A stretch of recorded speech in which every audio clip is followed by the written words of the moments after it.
Depuis que je suis haut comme 3 pommes, je viens dans cette forêt. Elle a été mon jardin d'enfance, avec ses grandes plaines de sable et ses arbres à perte de vue. Et aussi avec un trésor, celui qui fait de Fontainebleau une forêt unique au monde, des blocs de grès.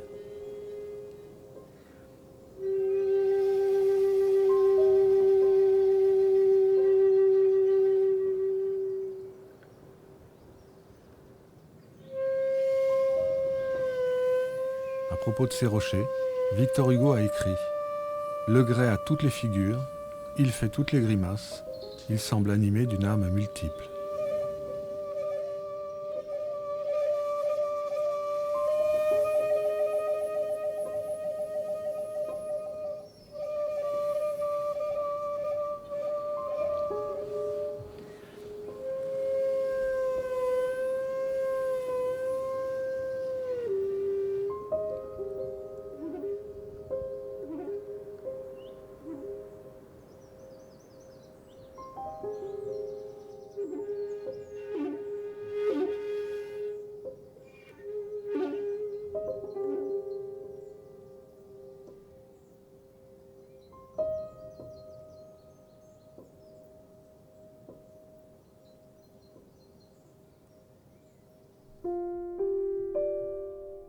Ma rencontre avec ces rochers a débuté en 1955.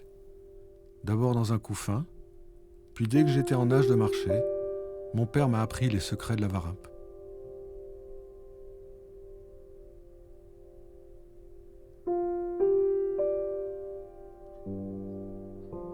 Avant moi, ma sœur aînée avait suivi le même parcours, car pour mon père, apprendre à vivre en forêt tout en défiant les lois de la verticale rimait avec une bonne éducation. On devait grimper avec son corps, mais aussi avec sa tête. Mon père appartenait au GUMS, une association de grimpeurs issus de la résistance et proche des jeunesses communistes. Leur profession de foi se résumait en quelques mots. Nous qui aimons la nature, nous voyons en elle un moyen de fortifier son corps, une conception artistique de la vie et une école de lutte contre les difficultés matérielles.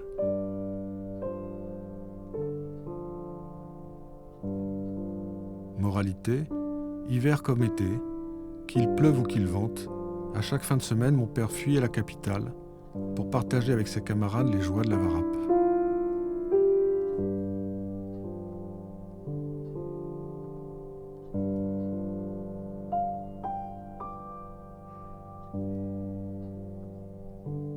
Ces blocs de grès étaient leur terrain d'entraînement avant de pouvoir gravir les grands sommets des Alpes.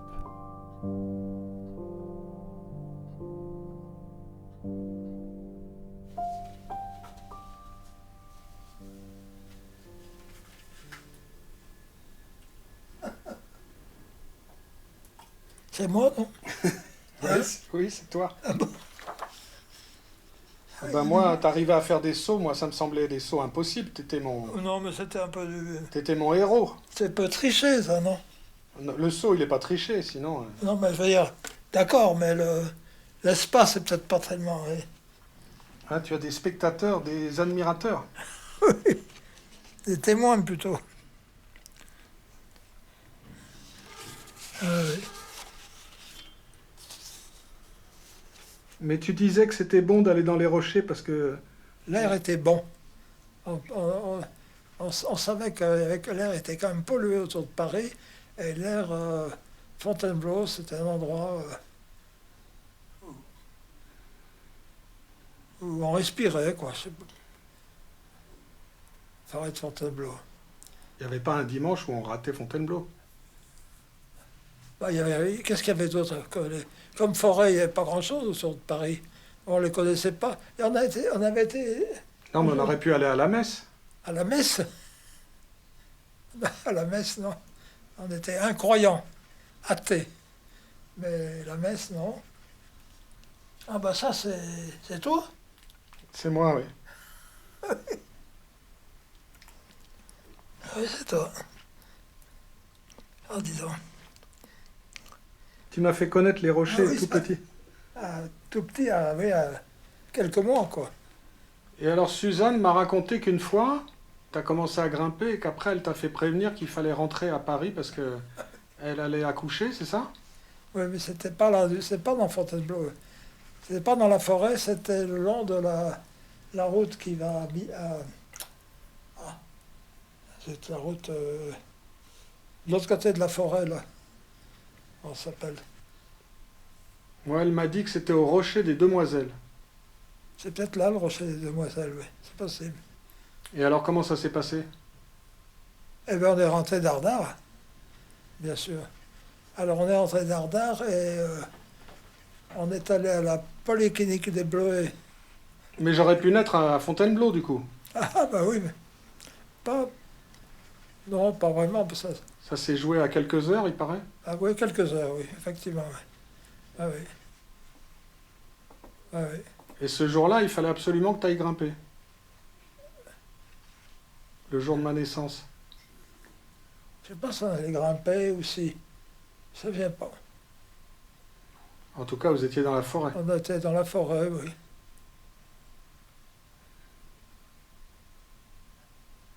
Oui, pourquoi je pense qu'on grimpait pas, qu'on s'était promené, je sais plus. Ah oui, ça fait. Alors ça date de combien tu dis? 65 ans, c'est ça? Ouais. Bah dis donc.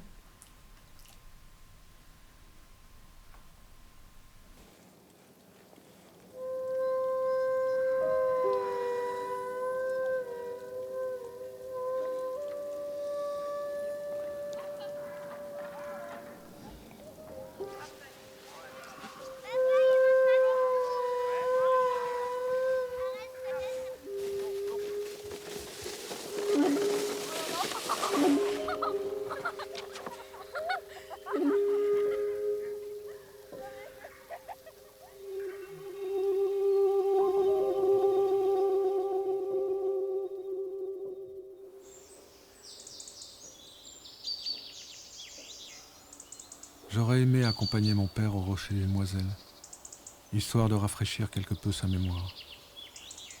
Mais sa santé ne lui aura pas permis de revoir ces rochers.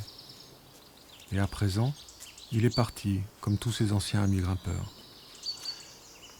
Tous, sauf Georges, qui malgré le poids des années et quelques accidents, n'a toujours pas décidé de ranger ses chaussons d'escalade.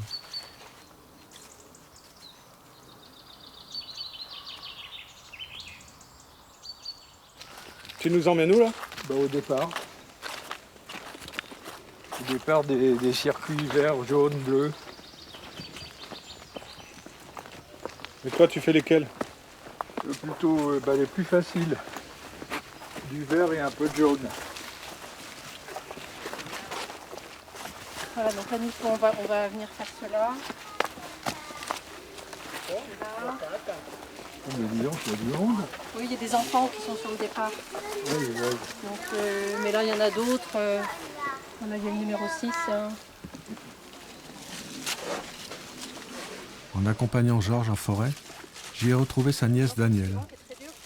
Comme moi, elle a grandi au sein d'une famille de gummistes, à la fois varapeurs et communistes.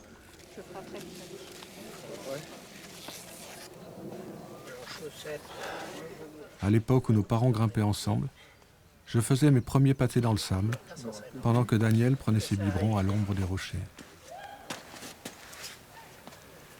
Là, je pense que t'es sorti.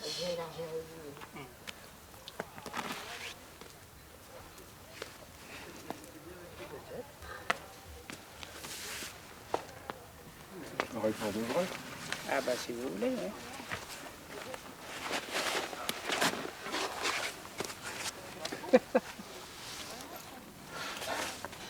Ah non, non, triche pas, Non, triche non, pas, triche ouais, pas, dis- triche pas. Où tu t'en vas, Huguette? Oh, la vilaine. La flèche, elle est là. D'accord, mais je vais pas regarder la flèche Ah avant bah de oui. partir. C'est pas bien Mais ça. t'as vu qu'il y avait un rocher quand même.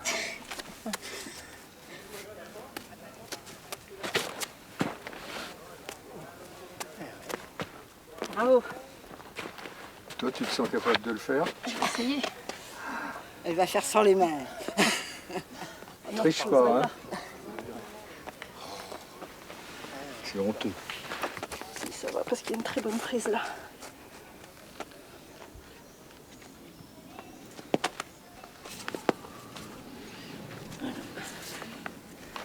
C'est bon, merci. Bravo. Tu faisais ça avant? Oui. Bah oui, mais il y a 10 ans, il y a 15 ans. On a beaucoup grandi ensemble avec Georges. C'est bien de faire ça. Sur les bleus, oui.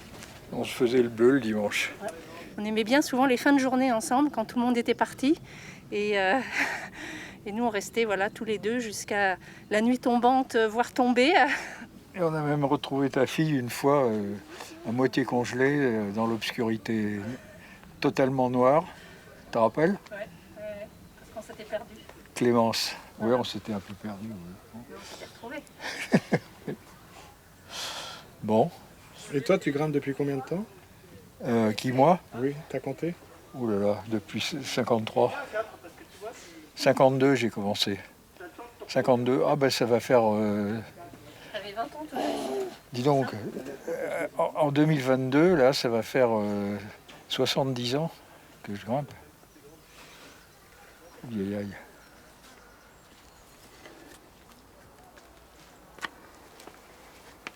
Tu vas jusqu'au sommet sommital? Comment? Tu vas jusqu'au sommet sommital? Ah ben oui. Bon, c'est parce qu'il y a la caméra, d'habitude il y va pas.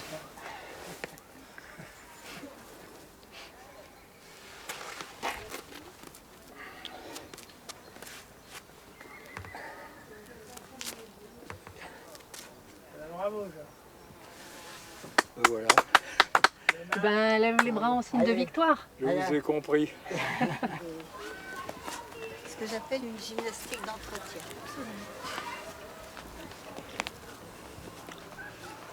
C'est toujours plus agréable que faire dans la gymnastique.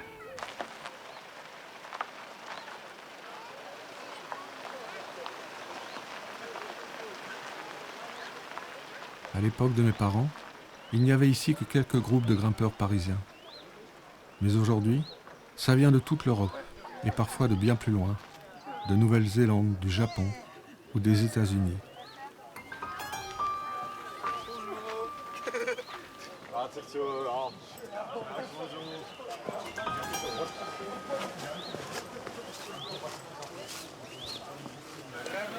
Mais une fréquentation aussi massive n'est pas sans conséquences.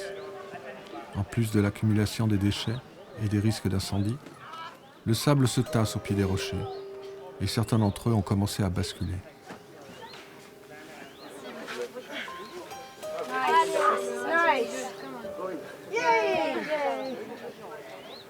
Start the sun train.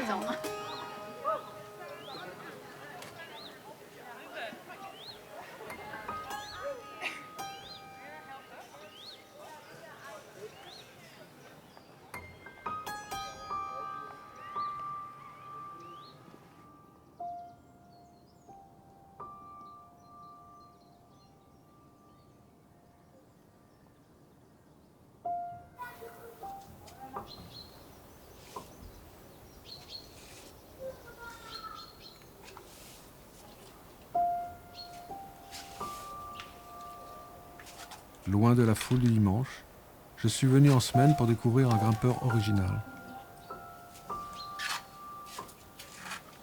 Charles a réussi la plupart des passages les plus difficiles à Blot, et la presse spécialisée parle de lui comme d'un mutant. Mais avec sa façon de vivre dans cette forêt, ses amis ont préféré l'appeler Mowgli.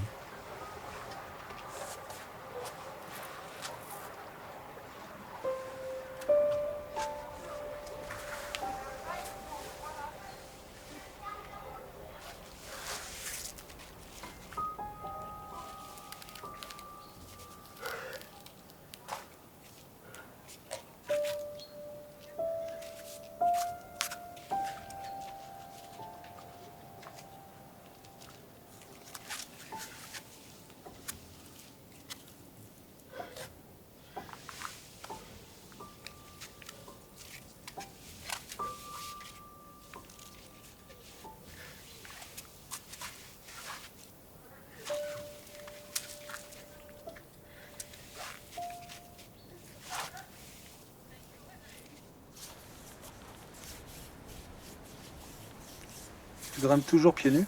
Ouais. Mais t'as essayé une fois avec des chaussons ou jamais? Ah si, avant je grimpais avec des chaussons d'escalade. Mais t'as arrêté. Ouais. Ça sert à rien. Si, ça sert, mais c'est pas... C'est pas si terrible que ça.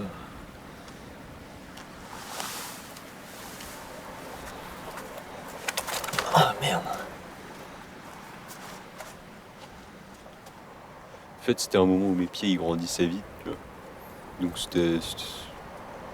j'avais des chaussons trop petits, quoi, à chaque fois. Et puis à un moment, je les ai perdus et... Ouais, c'est plein de petits trucs, tu vois, qui font qu'au final, je me dis, oh, ça me fait chier d'emmener mes chaussons d'escalade, juste, je vais y aller sans, et voilà. Et tu fais ça depuis combien d'années? De l'escalade? Ouais. Depuis tout petit, en fait. Mon père, il en faisait aussi. Il m'a emmené gamin. Dans cette forêt? Ouais. Ouais. Un vrai de vrai, quoi.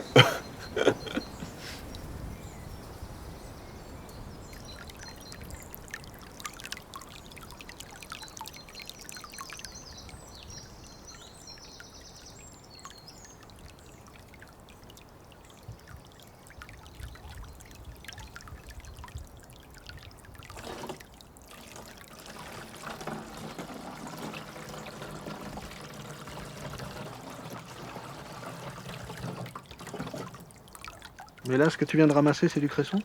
Non, c'est de la mâche, il me semble. Je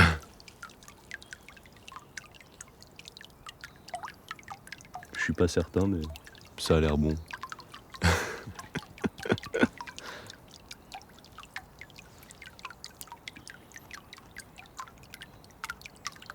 C'est ta salade pour ce soir? Ouais, non, c'est pas de la mâche.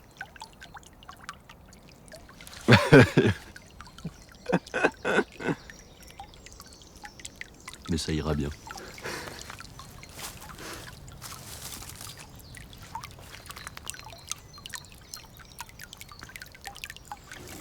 Ouais. C'est de l'ail que j'ai planté en fait. Mais... Puis là, tu vois, juste à côté, il y a un navet.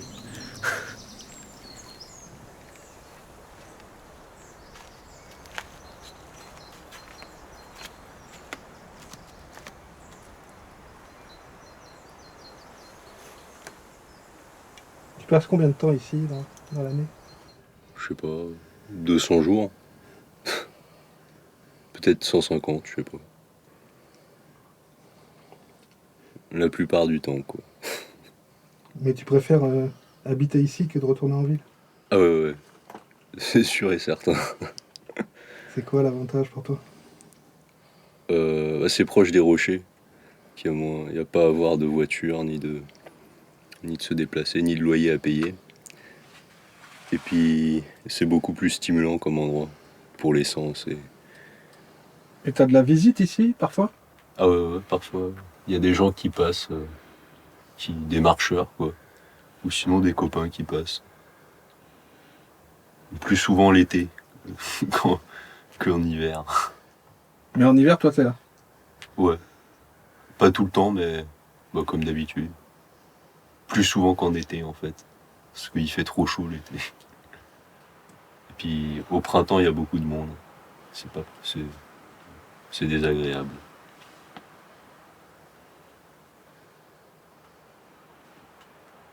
Et des animaux, parfois? Ici, il y a une souris qui mange qui mange mes cahiers et mes bougies. Et ma nourriture quand je la laisse. Sinon, ouais. Il y a des chevreuils qui se baladent sur la colline souvent. Puis il y a un écureuil aussi parfois qui passe à côté de moi. Des oiseaux.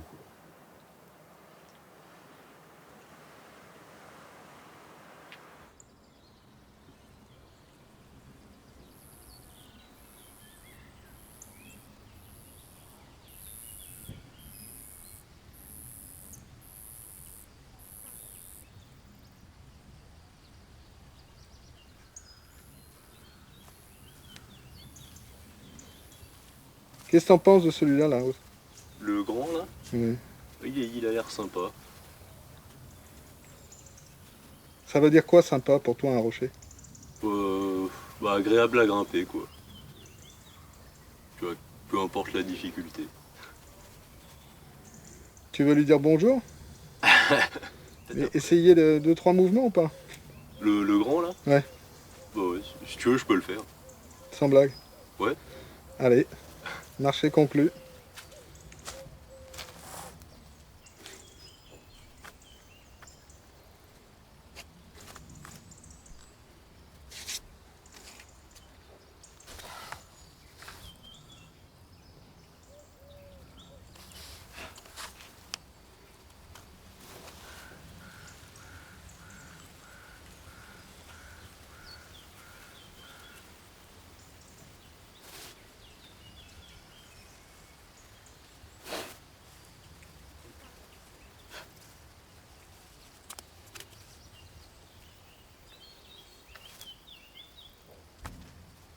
Prends pas trop de risques, hein.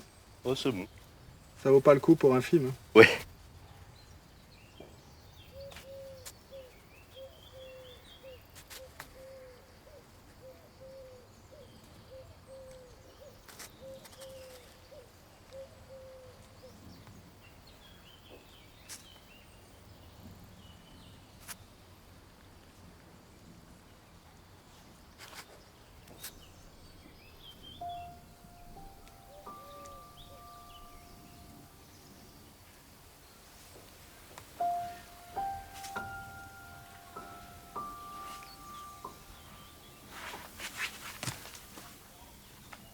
Mais tu mets pas de tapis. Là, il n'y en avait pas besoin. Parce que j'avais quasiment aucune chance de tomber. Tu le mesures comment ça? Ouais, ça se sent. Par rapport à l'adhérence, la forme des prises et puis les mouvements qu'il y a à faire. Si les mouvements sont aléatoires ou pas. Et là, ils n'étaient pas du tout aléatoires. C'est une question de feeling? Ouais, ça se ressent tout ça. À force de grimper, tu sais, on sait ce dont on est capable et ce dont on n'est pas capable.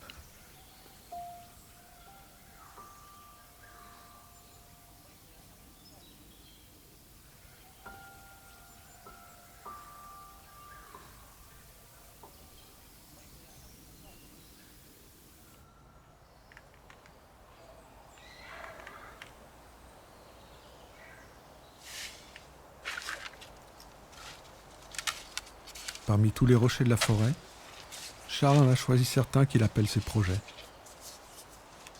Pour un grimpeur lambda, l'ascension paraîtra impossible, mais pas pour Charles. En vivant ici, il peut se donner du temps, des mois si nécessaire, pour trouver la clé d'un passage.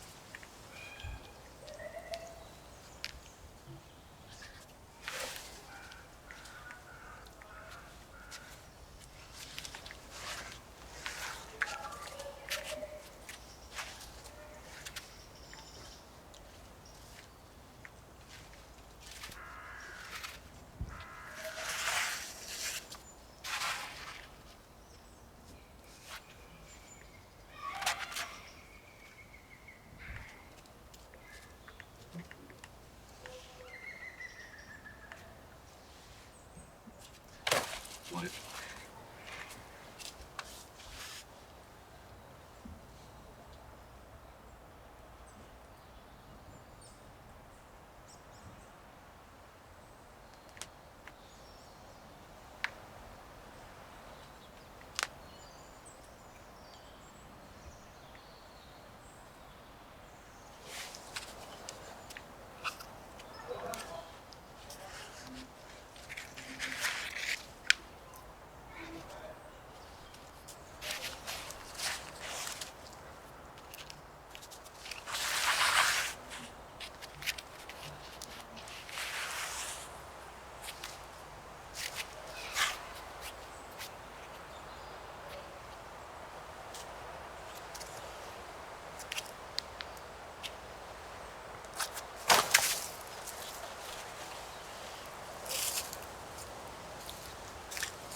Il n'y a pas assez d'adhérence aujourd'hui, pour moi en tout cas.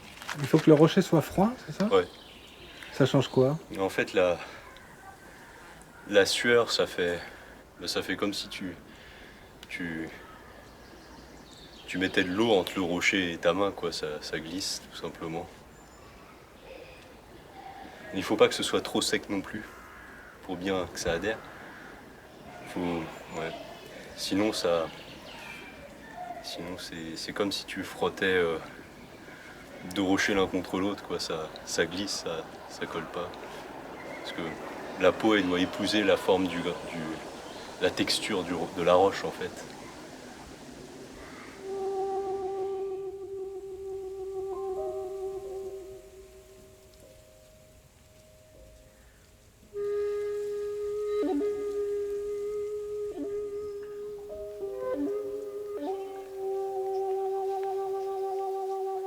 Au fil de mes séjours en forêt, j'ai compris que les blocs de grès n'attirent pas que les grimpeurs, et j'ai pu y découvrir d'autres passionnés.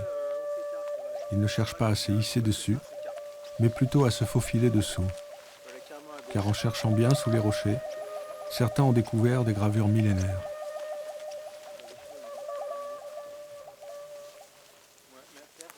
Pierre, Ouais. plutôt là ou là? Moi, j'aurais Bah, dit là-bas. Bras gauche, moi, je dirais. Après, le panneau il est là. Bah, là où Voilà. t'as ta main. Ouais, là où t'as ta main, Là. ouais, je dirais. Ouais. La main gauche. Alors, moi, je dirais que l'ouverture fait 120. La profondeur, on est à 75.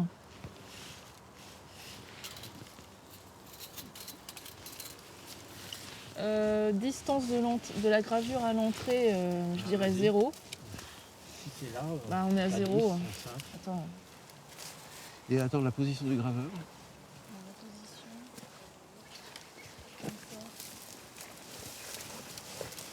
Comme ça.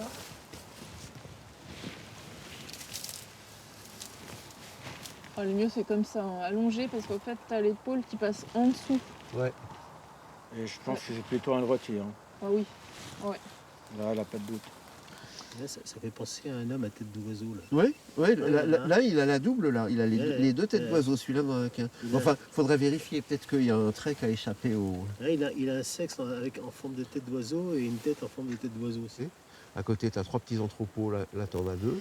Là, c'est pas, tu vois, ça fait un paquet de correspondances. C'est un cerf, là. C'est un cerf, en effet. Un cerf. Alors, qu'est-ce qu'ils ont vu, tes amis, là? On voit la tête, le cou, les 2 bras levés, avec des franges sous les bras, c'est pas le premier qu'on voit, avec 3 doigts au bout de chaque bras. Au-dessus de la tête, comme souvent, il y a un arciforme avec des crosses. Et au-dessus de l'arciforme, il y a tout un paquet de cupules. Et après, un grand triangle ponctué. C'est un peu le signe emblématique de cet art. Si on regarde le personnage du haut, voilà le corps, et ça, on aurait des jambes avec il a les genoux relevés, puis ça, ce serait son sexe. Mais si on regarde les choses à l'envers, uniquement le bas, on voit un oiseau qui fonce, qui descend, avec les ailes. Bon, évidemment, il a 3 doigts, ça c'est curieux pour un oiseau, mais ils ne sont pas à ça près. Un oiseau qui descend vers ces espèces de 3 collines qui sont ici. Est-ce que c'est vraiment un personnage En tout cas, on a une composition intéressante dans le sens où il y a 2 sens de lecture. Un personnage en haut et un oiseau en bas.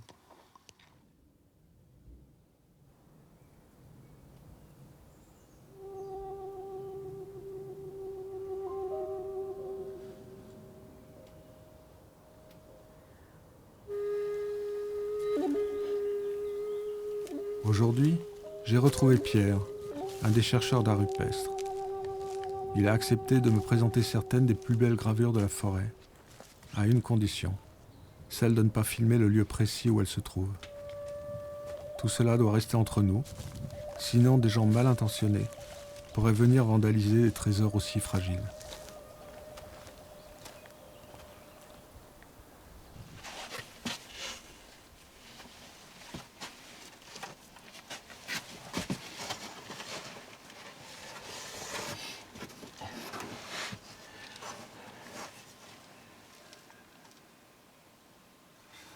Ça c'est un bel abri de ce qu'on appelle l'art classique Bélifontain, qui est supposé être du mésolithique. Maintenant, Ça a sans doute démarré avant, ça a sans doute continué après.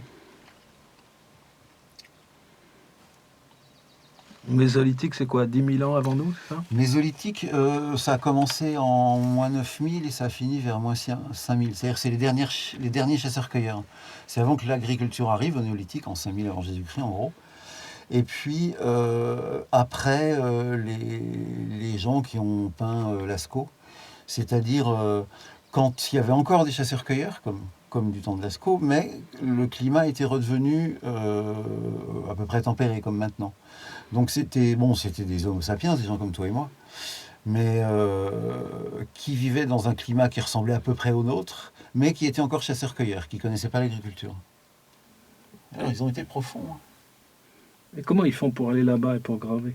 Bah, ils se démerdent. T'es obligé de te rentrer le plus possible, puis tu vas à bout de bras.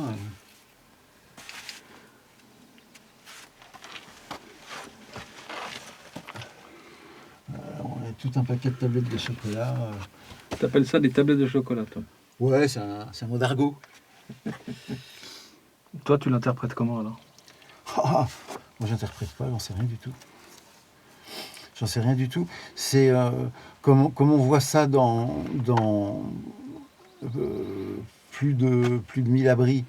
On peut dire qu'il y a une culture, et ça va même jusque dans le nord de l'Île-de-France. Donc il y a vraiment c'est vraiment un fait culturel. Donc c'est des gens qui, dans le cadre d'une certaine culture, gravaient ça. Alors maintenant, pourquoi ils le gravaient on a l'impression que c'est plus l'acte de graver que le résultat, quoi. C'est complètement désordonné tout le temps. Il y a pas de... Là, il y en a... Bon, il est particulièrement chargé, cet abri, mais il y en a au plancher, il y en a sur les murs, il y en a un peu au plafond. C'est parce que c'est quand même souvent dans des endroits assez discrets. On peut surtout dire ce que c'est pas. Hein. Maintenant, après, ce que c'est, ça devient difficile.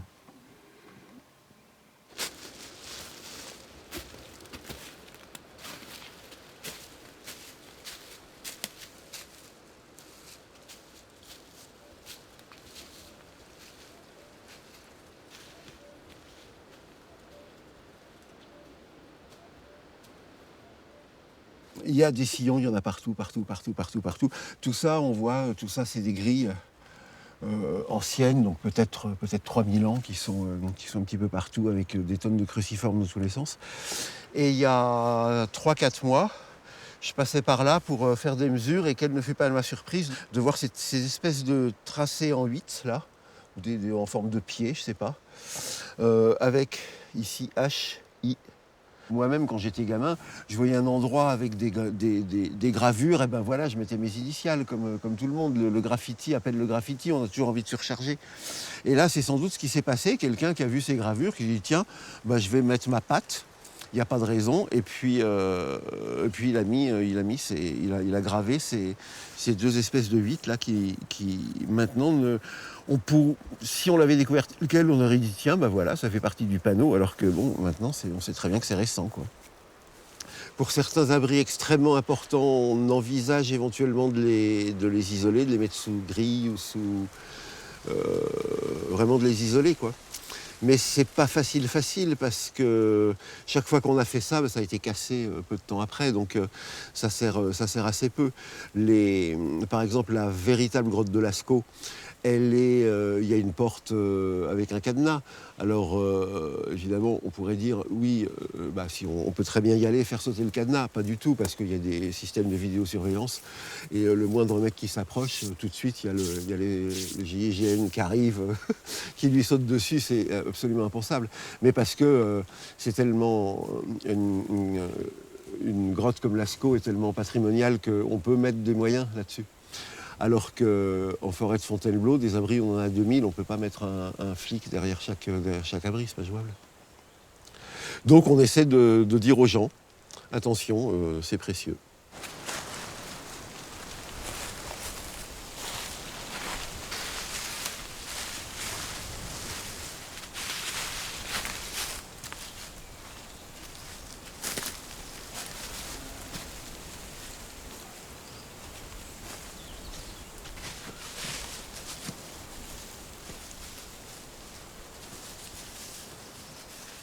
Ce personnage-là, Il a 3 poils sur le caillou, c'est une tête demi-ronde.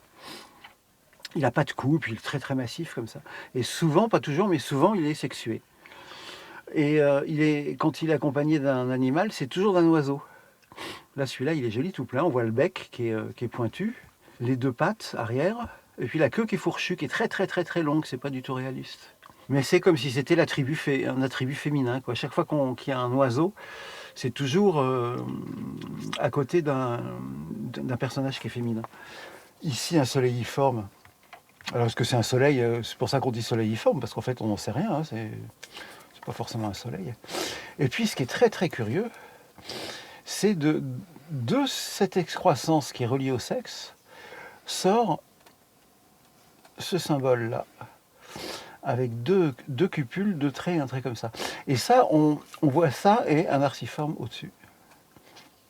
Et ça, on voit ça souvent. Et on interprète ça comme étant des personnages. Parce que des fois ils sont par 2, des fois par 3, des fois même par 4, où il y a un seul bras pour 2, 3 ou 4 personnes. Et on voit toujours les têtes sous forme de cupules. C'est pour ça que là je parle de naissance, enfin peut-être, hein, c'est une interprétation sujette à critique, d'une naissance symbolique, parce qu'on a quand même un personnage féminin. Lié à son sexe, il y a comme un ventre là rebondi, d'où sortent 2 personnages. Ça fait combien de temps que vous avez découvert ça? Ça fait 7-8 ans maintenant. Les premiers trucs étaient découverts par Richard Lebon, comme les 3/4 des découvertes récentes d'ailleurs. Et la première fois qu'il a trouvé ça, il m'a envoyé un mail en me disant mais j'ai trouvé des trucs bizarres, qu'est-ce que c'est parce que nous on était habitués à avoir des sillons un peu désordonnés ou à la limite des grilles, des tablettes de chocolat, mais ça n'allait pas beaucoup plus loin, quoi. Quelques rouelles et puis c'était tout. Et tout d'un coup on a des anthropomorphes, des cervidés, des espèces de déités, un art visiblement mythologique, quoi. Et au début, donc, il m'envoie les photos, il me dit qu'est-ce que t'en penses? Et je dis mais écoute, ça ressemble plus à des pastiches, à un truc, je sais pas. Enfin, en tout cas, c'est du jamais vu, quoi. C'est complètement bizarre. Ça doit être un rigolo qui s'est amusé. Et puis, on en a trouvé. Lui, il en avait trouvé, je sais pas, une demi-douzaine peut-être. Et puis, tout de suite après, on en a trouvé encore 2, encore 4, encore 6, encore 12. Et là, ça commençait vraiment à ressembler à un corpus, quoi. Alors, on a commencé à y croire.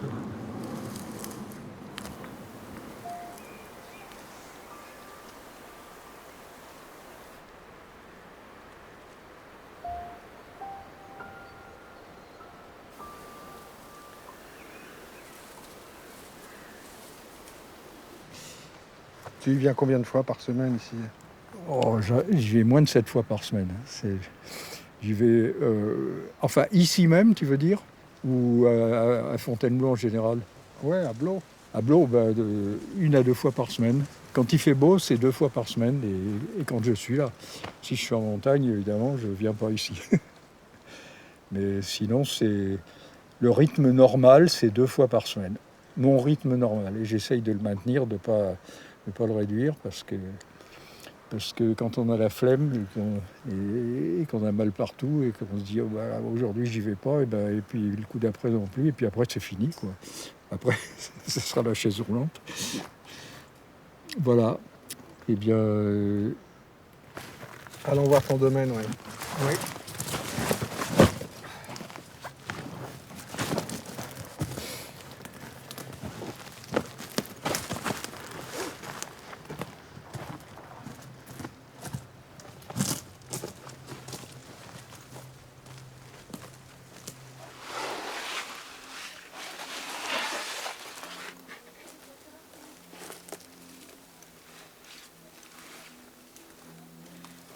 Il faut le raconter à personne. Hein.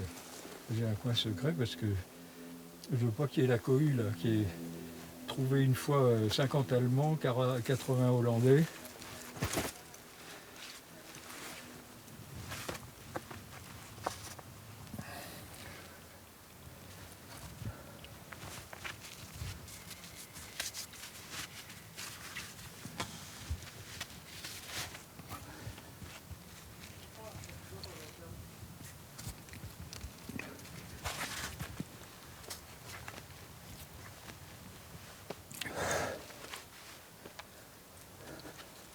Même s'il ne trouve personne pour l'accompagner en semaine, le vieux Georges n'hésite pas à partir grimper seul en forêt.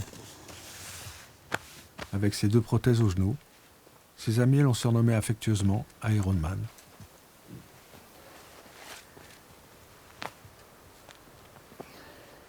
Tu l'as appelé comment celui-là? Je leur donne pas de nom aux rochers. Je pourrais l'appeler Rodogune, comme ma petite fille, par exemple.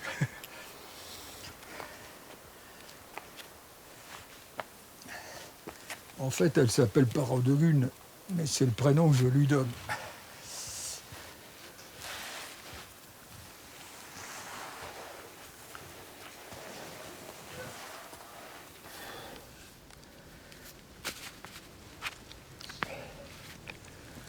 Alors ça, c'est entièrement en adhérence. Il ne faut pas que ça glisse. Voilà.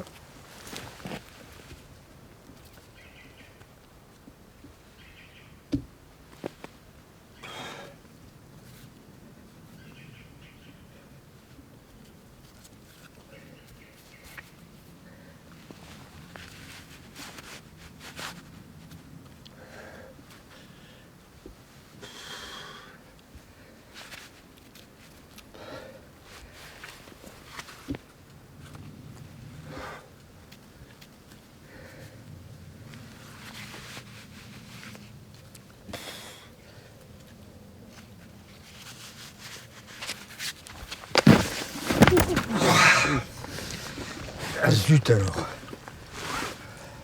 Ça va? Ouais. C'est la première fois que je tombe là-dessus.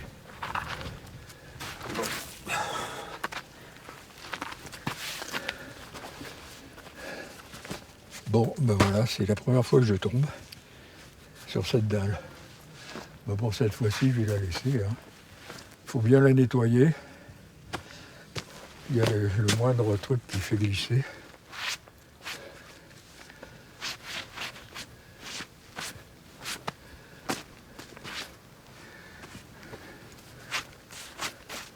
On recommence ou on recommence pas?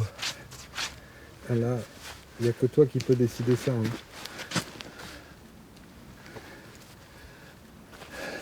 Il n'y a que toi qui sais si tu veux. Bah.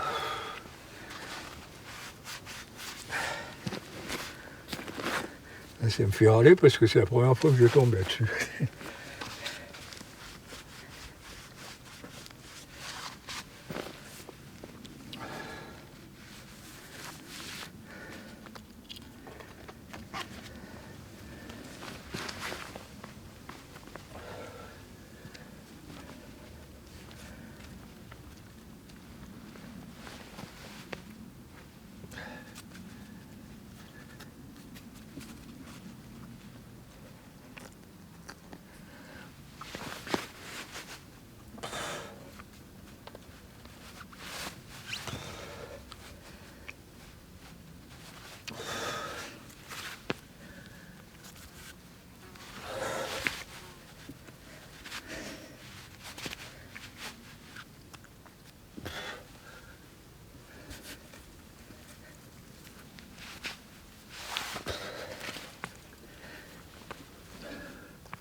Bravo, hein.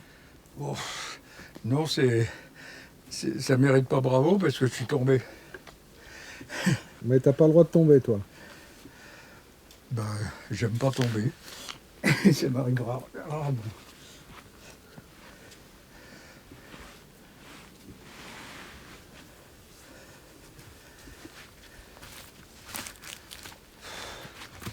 Mais à partir du moment où on a une vie de fête d'escalade, forcément, on sait qu'il y a la chute qui peut arriver quand même. Non? Oui, mais tu vois, je me suis rien fait. C'est une démonstration. Bon, ça ne veut pas dire que ce sera comme ça à la 150e chute.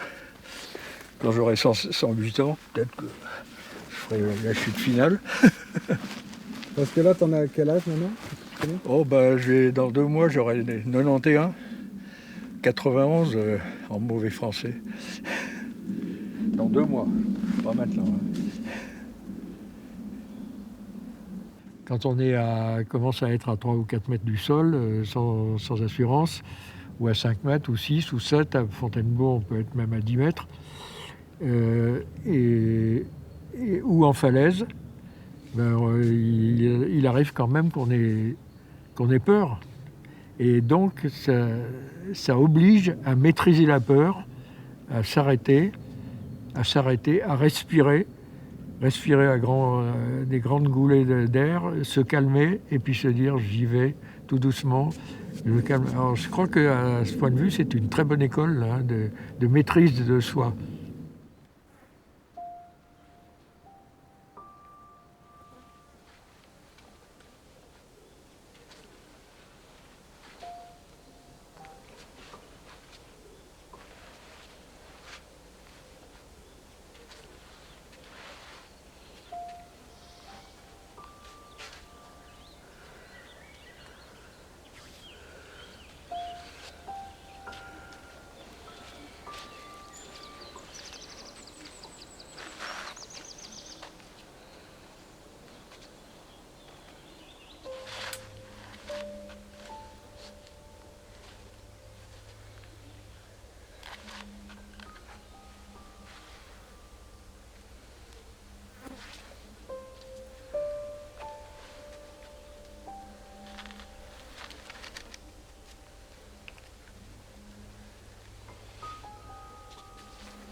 T'aimes ça, les sauts?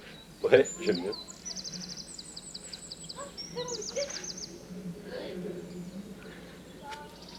C'est mon père qui faisait ça. Ouais. Bah, apparemment, c'était mis en scène. On t'a mis au courant.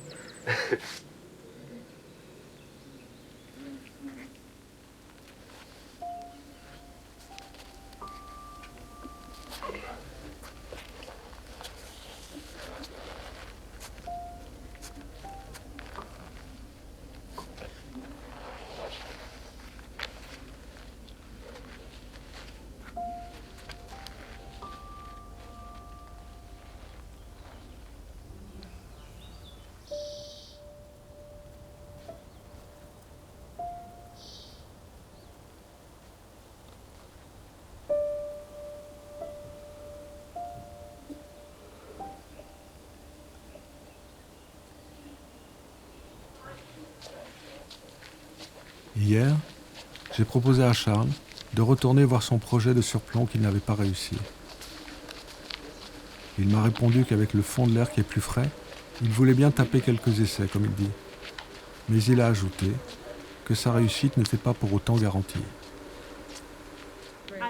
T'as pris un tapis aujourd'hui? Ouais.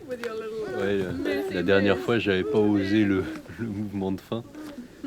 Puis là, comme j'ai pas envie de prendre un risque, j'ai pris le tapis pour grimper tranquillement, quoi. Yes, go on. Yes. Go on. No. Please fell off. Flow, I think. I want to climb to the... What? Oh, it's cheating. It's cheating. Yeah. I think that might help me, but I don't think it. You want to jump? Yes, go on. He's made of an English.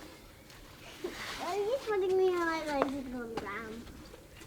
Why are you putting me on the ground? Sorry, I'll stand back. Funny. I'm just worried that you're going to go backwards. To it, we did a little ball. Yeah.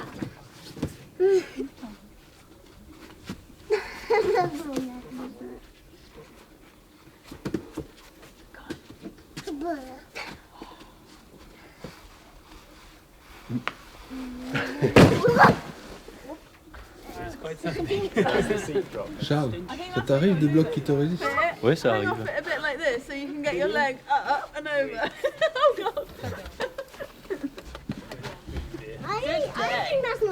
Celui-là, il en fait partie ou tu veux encore essayer une fois? Oh, je vais réessayer une fois. Je l'avais fait jeune. Je sais pas si je te l'avais dit avant. Ah non. Maintenant, t'es vieux, c'est ça? Et en fait, il y a quelqu'un qui m'a dit comment me placer à chaque fois où mettre le pied et les mains, et c'est passé tout seul. Mais j'ai pas mémorisé. Tu sais, c'est comme le bloc tout à l'heure. J'ai pas mémorisé la séquence. Là, What about this one here? Start floating I like just really picked me up mid-session.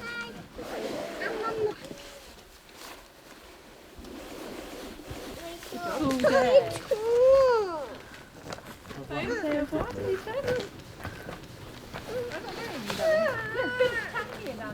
Yeah, go and catch up with him in case he gets lost. Quick.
cool.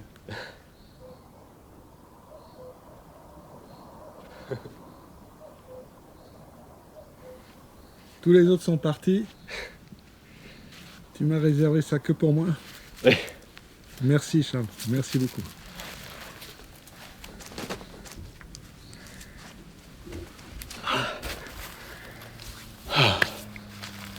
C'est emmerdé qui te résiste. Hein.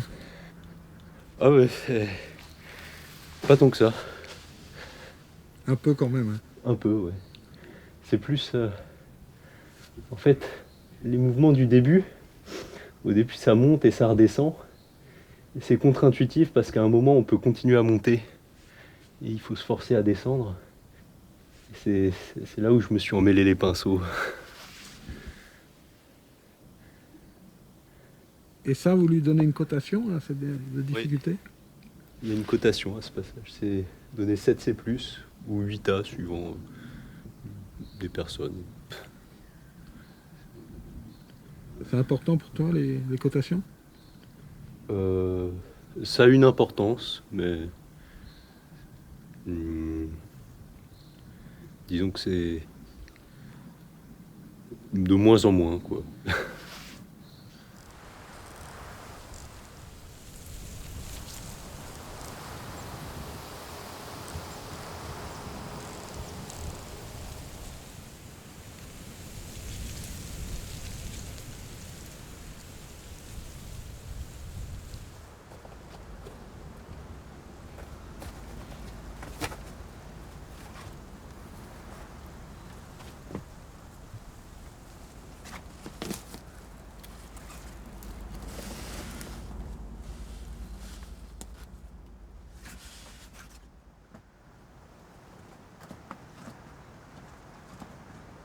Et toi, ça fait combien de temps que tu vas avoir des peintures ou des gravures rupestres?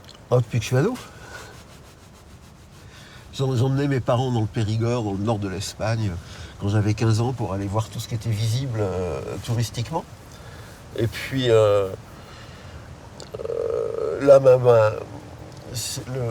ce genre de grottes très anciennes, paléolithiques, la plupart sont fermées au tourisme, donc pour aller les voir, c'est pas possible, on peut les étudier dans les livres. Quand je suis revenu à Fontainebleau, je me suis intéressé à l'art Bélifontain, où là, on en est à 2000 abris gravés, je crois. C'est énorme, donc on peut y aller à peu près comme on veut, et là, ça devient sympa à voir, à étudier, à regarder. Cette pierre, si on la regarde en lumière rasante, par exemple cette surface-là, on voit que c'est très accidenté. C'est la surface naturelle du rocher. Si on regarde ici, là où c'est gravé, c'est plus du tout accidenté, ça a été lissé. Ils ont probablement pris une pierre de grès, ils ont frotté jusqu'à ce que la surface leur plaise, soit suffisamment régulière pour pouvoir graver. Donc la surface déjà elle a été préparée. Après ça, ils ont utilisé différents outils. Quand on voit les sillons qui sont ici, là, qui sont très fins, ils doivent faire, 2 mm de large sur un tout petit millimètre de profondeur. Ils ont juste utilisé probablement un silex, et ils ont rainuré comme ça. Terminé. Là, j'ai fait un sillon. J'en fais un deuxième. Voilà, pas plus. Encore plus pour les arêtes de poisson, là, on voit bien le départ du silex qui est très très précis sur le trait central, et après qui s'en va en éloignant le silex pour avoir quelque chose de très fin sur la fin, alors qu'il est relativement large, là, près de l'arête centrale. Beaucoup de gravures, je les trouve intéressantes. Je les trouve touchantes à cause de l'âge, je les trouve touchantes parce qu'on comprend pas, parce que plein de choses. Mais il y en a beaucoup, je les mettrai pas dans mon salon. Évidemment, c'est une histoire de goût. Celle-là, moi, on me l'offre, je la mets dans mon salon sans problème. Je trouve que c'est du niveau de, je sais pas moi, de l'art surréaliste, de Picasso. C'est vraiment des choses qui sont qui esthétiquement laissent pas indifférent. Et on a commencé à trouver des explications sur la raison de tout ça? On n'en sait rien du tout. Alors quand on n'en sait rien, on dit c'est religieux.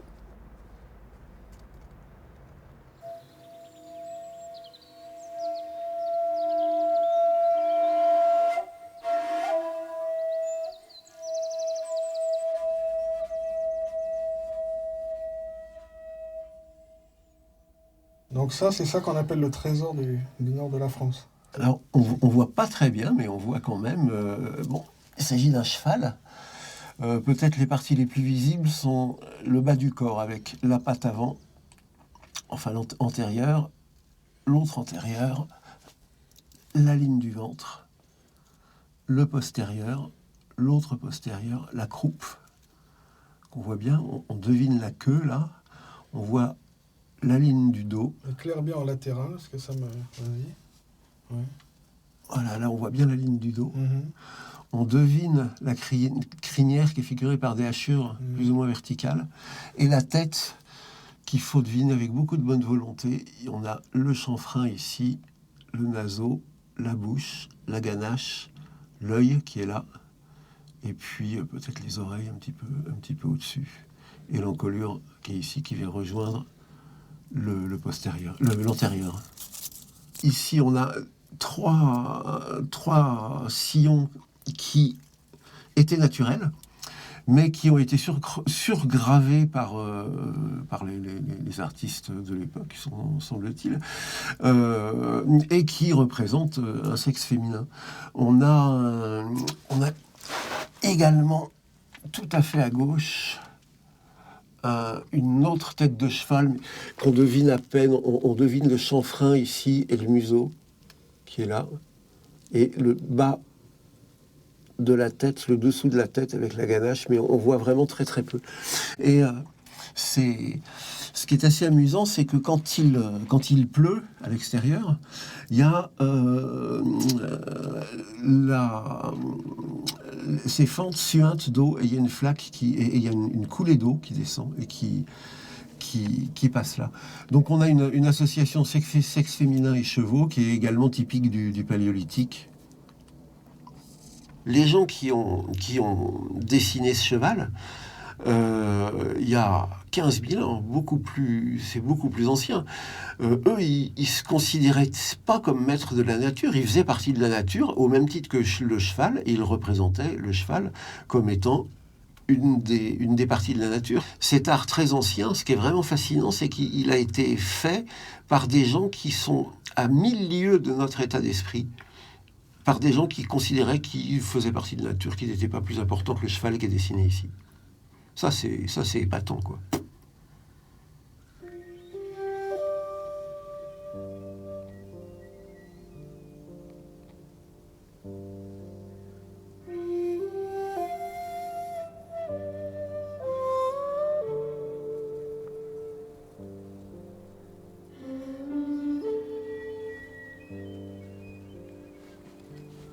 Je ne sais pas s'il existe de nos jours beaucoup de personnes qui, comme Charles, font partie intégrante de la nature.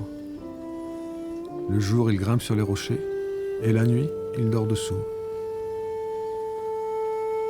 C'est comme s'il avait su mettre en pratique les idéaux de mon père, lui qui venait ici chaque week-end, pour fortifier son corps et pour vivre une conception artistique de la vie.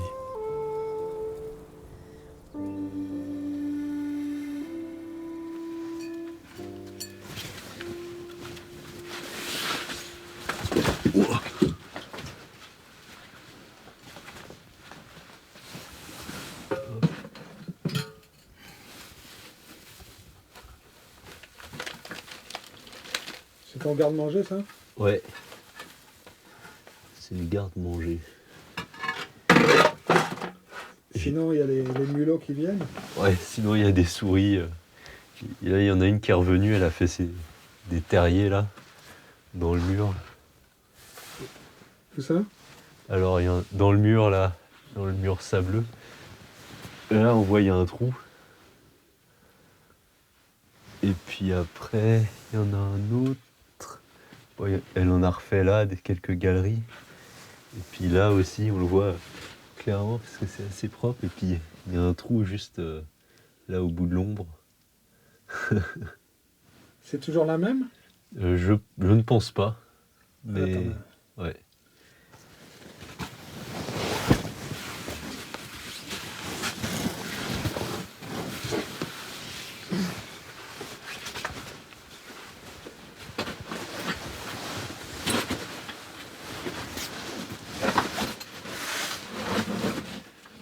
Et ça c'est un... Mais avant, t'avais pas de crash-pad, toi? Non, mais ça c'est un... C'en est un qu'un Américain m'a donné là il y a 2 semaines. Ça va me permettre d'avoir un lit 2 places. Ah ouais, c'est pas pour grimper, c'est pour en faire un lit. Ah, c'est pratique, non? Et pourquoi un lit 2 places? Parce que t'as l'idée de faire venir une copine ici? Ouais, c'est plus pratique d'avoir plus de place.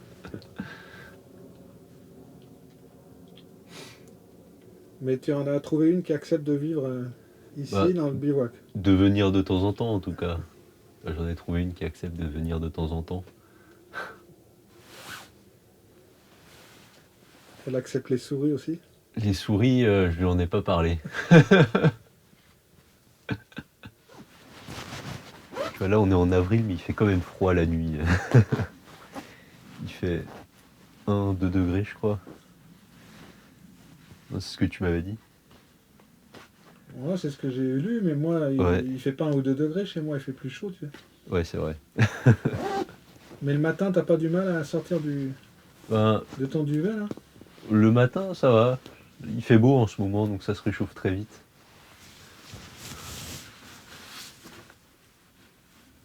Bon, ça fait combien de temps maintenant que tu vis ici? Ça fait 5 ans maintenant que je suis là et que je reste ici régulièrement. Je suis pas tout le temps ici, mais c'est l'endroit où je vis. Mais ça te manque parfois, les sorties, l'ordinateur, Ouais. Tu t'es débarrassé de tout ça, toi? Alors, je me suis pas tout à fait débarrassé de tout ça, parce que je sors avec des copains. Peut-être pas aussi souvent que d'autres, mais je sors un peu et puis j'ai un téléphone portable. Je suis pas complètement déconnecté du monde tel que la plupart des gens connaissent.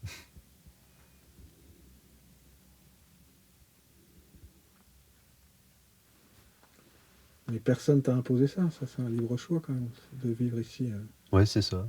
sous ce caillou. Ouais, c'est un libre choix. T'as pas peur qu'il te tombe sur la tête? Si, et j'ai peur qu'il me tombe sur la tête. Maintenant moins, mais en fait, quand j'ai creusé, au bout d'un moment, il y a une partie de ce mur-là, il s'allongeait jusqu'ici. Et en creusant, il y a toute cette partie qui s'est effondrée. J'ai commencé à avoir peur. Mais bon, c'est...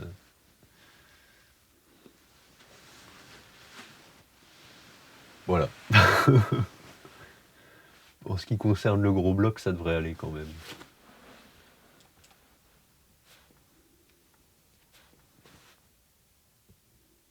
Tu dis ça devrait, mais t'en es pas complètement sûr. Non, je n'en suis pas sûr du tout.